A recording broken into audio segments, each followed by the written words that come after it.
오늘 우리에게 주신 하나님의 말씀은 열왕기상 8장 37절에서 43절 차별 없는 성전 기도라고 하는 제목을 가지고 하나님의 말씀 보도록 하겠습니다. 우리 한 절씩 교독하겠습니다. 열왕기상 8장 37절입니다. 만일 이 땅에 기근이나 전염병이 있거나 곡식이 시들거나 깐부기가 나거나 메뚜기나 황충이 나거나 적국이 와서 성읍을 에워싸거나 무슨 재앙이나 무슨 질병이 있든지 막론하고 한 사람이나 혹 주의 온 백성 이스라엘이 다 각각 자기의 마음의 재앙을 깨닫고 이 성전을 향하여 손을 펴고 무슨 기도나 무슨 간구를 하거든 주는 계신 곳 하늘에서 들으시고 사하시고 각 사람의 마음을 아시오니 그들의 모든 행위대로 행하사 갚으시옵소서. 주만 홀로 사람의 마음을 다 아심이니이다. 그리하시면 그들이 주께서 우리 주상들에게 주신 땅에서 사는 동안에 항상 주를 경외하리이다. 또 주의 백성 이스라엘에 속하지 아니한 자 곧 주의 이름을 위하여 먼 지방에서 온 이방인이라도 그들이 그의 크신 이름과 주의 능한 손과 주의 표심팔의 소문을 듣고 와서 이 성전을 향하여 기도하거든 같이 읽습니다. 주는 계신 곳 하늘에서 들으시고 이방인이 주께 부르짖는 대로 이루사 땅의 만민이 주의 이름을 알고 주의 백성 이스라엘처럼 경외하게 하시오며 또 내가 건축한 이 성전을 주의 이름으로 일컫는 줄을 알게 하옵소서. 아멘. 자, 오늘 열왕기상 8장 말씀은 솔로몬이 성전을 모두 지은 후에 성전에서 하나님께 드리는 기도입니다. 기도문이 굉장히 깁니다. 그렇지만 그 중에 일부를 우리가 보고 있는데요. 뒷부분에 해당하는 37절에 우리가 코로나 때 많이 불렀던 찬양의 가사들이 들어가 있는 곳이죠. 오늘 우리가 부르기도 했는데요.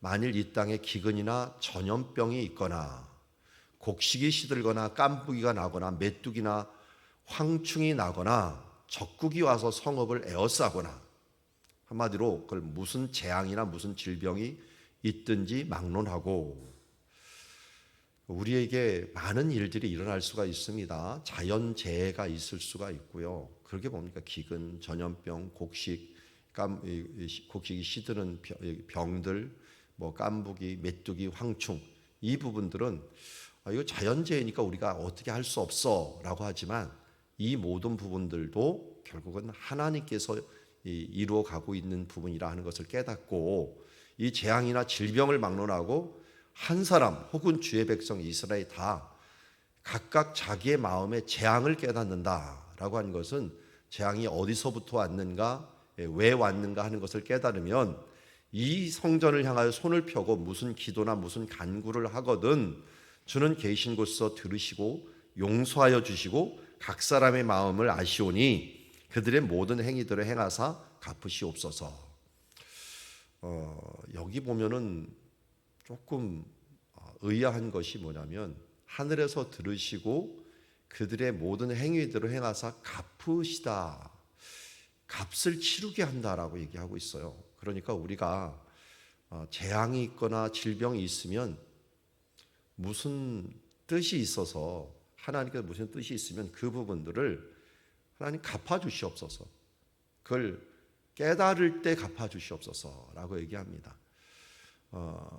하나님께서 재앙을 주실 때도 그 끝은 어디인가 보면은 여기 보니까 깨닫고 성전을 향하여 손을 펴서 기도하고 간구할 때 하나님의 갚으심이 마무리된다라고 이야기하고 있어요. 여기 솔로몬이 기도하지만 솔로몬 전에 다윗 때도 아주 큰 재앙이 있었죠. 7만 명이나 3일 안에 죽는 일들이 있었어요. 그게 인구조사죠. 인구조사를 할 때 하나님께 각자 생명의 속전을 드려야 되는데 드리지 않고 하나님의 백성으로서 생명의 속전을 드리며 이 백성은 하나님의 것입니다 하면서 그 값을 성전에 돌려서 매년 그 인구조사를 통해서 성전의 유지 보수 비용으로 써라라고 하는 것이 바로 하나님의 뜻이었는데 출애굽기 30장에 나오는 말씀이었는데 이 부분들을 다윗이 행하지 아니하고 자기의 군사력을 위해서 인구조설에다가 큰 전염병에 돌았습니다. 그때도 어떻게 끝났죠? 그 잘못된 것을 다윗이 깨닫고 아라우나 타작마당이 있는 곳에 온 천사를 보고 하나님 차라리 우리 집안을 치시옵소서 하면서 하나님께 회개의 기도를 행하고 또 여기 지금 솔로몬이 제단을 쌓았던 이 장소가 아라우나 타작마당이죠. 여기에서 기도함으로 말미암아 이 전염병이 맞췄던 모습을 보게 됩니다. 누구든지 손을 깨닫고 나갈 때 하나님께서 그것을 그치게 만들고 그리고 이 광야에서도 마찬가지였어요. 광야에서 하나님을 대적하다가 이 향단을 든 제사장이 그 전염병 사이에 딱 섰을 때 전염병이 거기에 그쳤다라고 합니다. 향단은 성도의 기도거든요. 기도의 단을 가지고 전염병 사이에 섰을 때 그 재앙이 그치는 모습을 보게 되는데 이처럼 우리가 한 사람이 중요합니다. 한 사람 혹은 이스라엘 모든 주의 백성이 깨달아서 이것을 위해서 기도하고 간구할 때 갚으심을 다 끝내어 달라는 것입니다. 이때까지만 해도 벌써 다 많은 부분들에 대해서 재앙을 느낀 거죠. 그때 이 갚으심을 끝나게 하시어서 주만 홀로 사람의 마음을 아시오매 기도할 때 함께 하셔서 그래야 뭘 깨닫는 거예요. 그들이 주께서 우리 조상들에게 주신 땅에서 사는 동안 항상 주를 경외하리이다. 하나님의 경외함을 배우게 하옵소서라는 뜻이죠. 하나님을 경외한다. 하나님을 두려워하면서 그들의 문제가 무엇인가를 알게 해달라라고 하면서 솔로몬이 이렇게 성전을 짓고서 하나님께 기도했습니다. 이것은 어떻게 보면은 광야 생활과 다윗의 삶들을 통하여 깨달은 것들을 또다시 한번 기도하면서 그들에게 간구한 것이라고 할 수 있을 것입니다. 자, 여기에서도 결국은 이 모든 재앙이나 모든 것을 통해서 깨달아야 될 것 중에 가장 큰 것은 하나님을 두려워하는 것이거든요. 하나님을 두려워한다는 것은 하나님이 주인 된다는 것이고 하나님이 주인 되시니까 이 성전에 나와서 기도할 때 두렵고 떨림으로 기도하라는 것입니다. 자, 여기에서 우리 하나 짚고 넘어가야 될 것은 성전은 과연 무엇인가라고 하는 것이에요. 우리 이미 요한복음 2장 같은 것을 알고 있지만 예수님께서 성전을 헐라라고 얘기를 해요. 예수님이 오셔서 솔로몬 성전 그 뒤에 만들었던 수룹바벨이 만들었던 성전 다 헐라. 내가 사흘 만에 이것을 다시 세울 것이다 라고 했는데 이 사흘이라고 3일이라고 하는 이 시간은 예수님이 헐라고 얘기했더니 사람들이 깨닫지 못해서 요한이 이것을 해석을 해줍니다. 이것은 자신의 몸을 가리킵니다 라고 얘기를 하고 있어요. 그러니까 성전은 지금 없어요. 없는데 그러면 어디가 있는 거냐? 예수님이 성전이고 성전이었던 예수님이 바로 승천하셔서 영으로 이 땅에 오셔서 각 사람 마음속에 오심으로 우리가 성령의 전이 되었다라고 얘기하고 있어요. 그런데 성령이 되었다고 우리가 성전이지만 우리가 중요한 게 아니라 우리 안에 있는 예수의 영, 우리 안에 있는 그리스도의 영, 우리 안에 있는 하나님의 영, 그분 예수 그리스도가 결국은 성전이다라고 하는 것을 의미하고 있어요. 또 우리가 기도하고 우리가 하나님 앞에 바라보아야 될 대상이 그래서 예수 그리스도가 되는 거죠. 그래서 이 히브리서 12장 2절에 믿음의 주요 온전케 하시는 이인 예수를 바라보자라고 했는데 우리가 기도할 때도 예수의 이름으로 기도하고 또 그분을 바라보는 이유는 결국은 성전을 바라보는 것과 마찬가지입니다. 예수님을 바라보고 기도하는 것은 성전을 향하여 기도함으로 우리가 죄를 깨닫고 예수의 이름으로 기도하고 우리가 문제를 깨닫고 예수의 이름으로 향하여 기도할 때 하나님을 경외하는 신앙이 있는 자들에게 하나님께서 응답해 주신다라는 것을 우리가 알고 오늘 솔로몬의 성전이 다름이 아닌 예수 그리스도다라고 하는 것을 우리가 알고 기도하는 자리로 나가야 될 줄 압니다. 자, 그리고 41절에 이렇게 얘기합니다. 또 주의 백성 이스라엘에 속하지 아니한 자 곧 주의 이름을 위하여 먼 지방에서 온 이방인이라도. 자, 여기 성전은 우리가 일반적으로 이스라엘 사람들만 와서 예배드리는 줄 알았던데 여기 이방인이라도 라고 얘기해요. 그래서 성전 안에는 이방인의 뜰이라고 하는 이방인들이 와서 기도할 수 있는 장소를 마련해 놓았어요.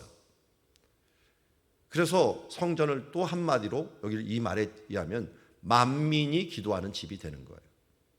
42절에 보면 그들이 주의 크신 이름과 주의 능하신 손과 주의 펴신 팔의 소문을 듣고 와서 이 성전을 향하여 기도하거든. 이방인이라도 이 성전을 향하여 기도할 수 있다라고 말씀합니다. 소문을 듣고 와서 기도하거든 주는 계신 곳 하늘에서 들으시고 이방인이 주께 부르짖는 대로 이루사 땅의 만민이 주의 이름을 알고 주의 백성 이스라엘처럼 하나님을 경외하게 하시오며 또 내가 건축한 이 성전을 주의 이름으로 일컫는 줄을 알게 하옵소서. 자, 성전이 있지만 성전의 가장 넓은 뜰, 이걸 자세히 좀 보면은 이렇게 됩니다. 성소가 있고 여기는 제사장만 들어가는 곳이고요. 여인들의 뜰 있는 곳, 곧 이스라엘 뜰이라고 하는 이 주변은 이스라엘 사람들만 들어가는 거예요. 그래서 이방인의 뜰이 가장 넓은데 이렇게 구분을 해놓았지만 누구든지 와서 기도할 수 있는 곳이에요. 그래서 예수님께서 뭐라고 얘기했냐면 이 기록된 바 내 집은 만민이 기도하는 집이라 하는 칭함을 받으려 하지 아니하였느냐. 너희는 강도의 소굴을 만들었도다. 이게 뭐냐면 분명히 이방인의 뜰이 있어갖고 모든 것을 기도하는데 사람들이 원래 여기 성전에서 서쪽 상가가 있었어요. 지금은 통곡의 벽이라고 부르는데 서쪽 상가가 바로 물건을 파는데 특별히 멀리 사는 사람들이 양이나 뭐 비둘기나 이런 부분들을 가져올 수가 없으니까 여기서 팔았어요. 근데 이 파는 것을 가지고서 훌다문을 넘어갔고 뜰에 들어오는데 그래서 성전에 가고 제사를 드릴 수 있도록 만드는 그런 제도예요. 그럼 뭐 나쁜 건 아닙니다. 근데 문제는 상가에 있었던 사람하고 이 제사장들하고 결탁을 해갖고 이방인의 뜰이라고 하는 이 지역, 이방인은 사람들도 아니야. 그러니 뭐 여기서 장사 좀 해도 돼 하면서 이쪽으로 들어와서 결탁을 해서 이 장사를 한 거예요. 이게 말이 안 되는 게 여기 지금 그 선으로 거어 있는 쪽이 솔로몬의 행각이라고 하거든요. 이 솔로몬의 행각에서 가르치는 것조차도 제사장들의 허락을 받아야 돼요. 함부로 가르치면 안 돼요. 그래서 예수님도 네가 무슨 권위로 이곳에 왔느냐 하는 그 도전을 받았어요. 이곳에 왜 말씀을 전하느냐라고 했고 베드로와 요한 같은 사람도 여기서 병을 고치고 난 다음에 예수님을 전하니까 누가 이 권한을 너에게 주었느냐 하면서 그들을 잡아가고 감옥에 넣을 정도로 이 이방인의 뜰이나 행각에 있는 이 부분들도 함부로 여기서 말을 하거나 장사를 한다는 건 생각을 하지 못할 일, 특별히 장사한다는 건 생각하지 못할 일이었어요. 그런데 여기서 장사를 한다? 이것은 제사장들의 이 허락이 있었기 때문에 있었다. 제사장이 어떻게 허락을 했을까요? 가르치는 것도 금하고 함부로 성전을 더럽히지 못하는데 그것은 바로 그들이 돈을 가지고 서로 결탁을 했다는 거예요. 하나님이 기도하는 집이라고 했는데 너희가 돈 벌기 위해서 강도의 소굴로 만들면서 이렇게 만들었구나 하면서 예수님께서 그들을 다 쫓아내면서 이익으로 이 만민이 기도하는 이 이방인의 뜰을 점령을 해버려 갖고 이방인들은 기도도 못하게 만들어 버리고 그리고 그 가운데 하나님이 원래 솔로몬 때부터 시작해서 이방인이 부르짖을 수 있는 장소들을 주었는데도 불구하고 너희가 그것을 점령해 버리고 기도하지 못하게 하는 이 모습을 보고 예수님께서 분노를 내신 것을 보게 됩니다. 여기 동일하게 이 이방인으로 와서 기도했던 사람 중에 구원받은 사람이 오른쪽에 있는 그림에 누굽니까? 에디오피아 내시, 간닥의 국고 맡은 자라고 하는 내시가 바로 여기서 와서 기도하다가 가는 길에 빌립 집사님을 만나서 바로 예수 그리스도를 믿고 세례를 받아서 이방인 중에 처음으로 어떻게 보면은 예수를 믿게 된 사람이라고 할 수가 있을 것입니다. 그만큼 기도의 장소로서 잘 사용되었고 이것이 솔로몬이 성전을 짓자마자 기도하면서 마무리 기도로 이방인이 부르짖는 대로 응답하여 주시옵소서라는 말입니다. 다시 돌아갑니다. 우리가 이 성전은 예수 그리스도가 되셨습니다. 예수 그리스도는 우리의 성전으로 이 땅에 오셨고 그 성전에는 심지어 대제사장으로 이 땅에서 죽으셨습니다.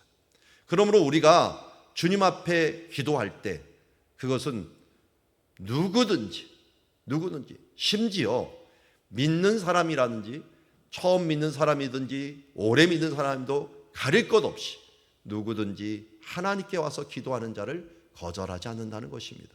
차라리 어떤 면에서는 예수님을 아무것도 모르고 때로는 너무 답답해서 지나가다가 기도할지라도 그 사람들이 이방인이죠.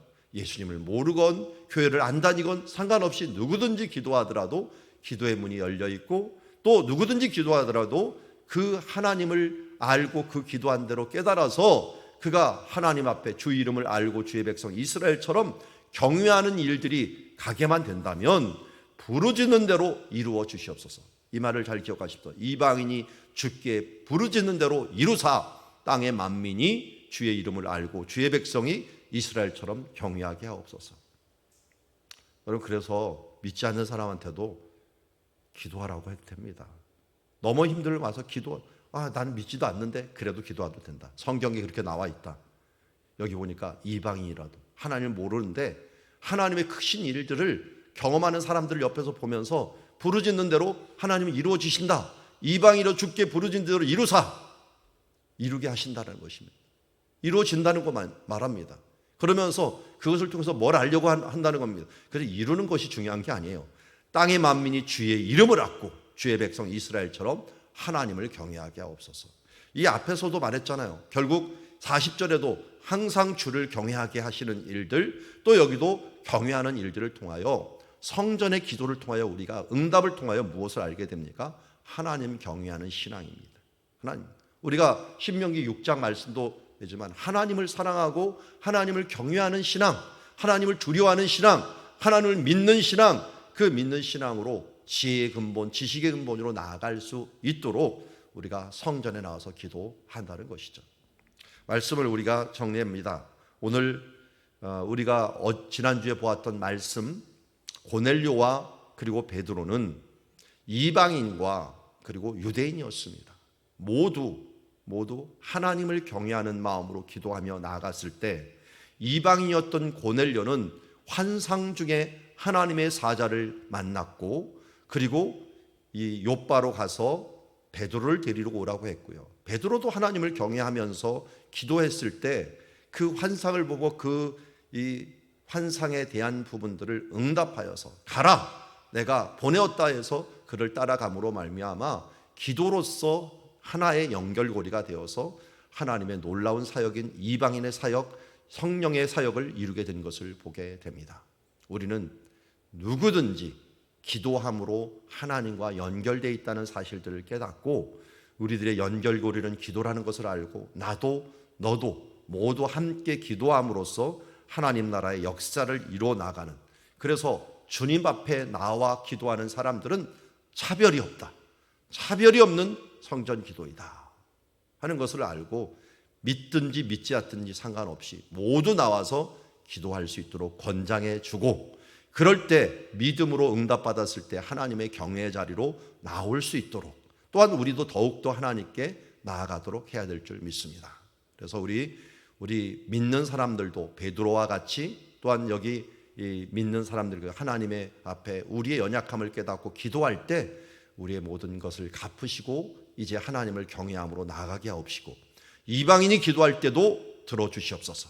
그러므로 만민이 하나님을 경외함을 알게 하시고 경외할 수 있도록 인도하여 주시옵소서 하는 마음으로 함께 기도하며 나가기를 원합니다. 기도하겠습니다. 하나님 아버지, 오늘도 주님의 은혜를 감사합니다. 오늘도 하나님의 말씀, 차별 없는 성전의 기도, 예수님께 기도하는 모든 것들은 차별이 없습니다.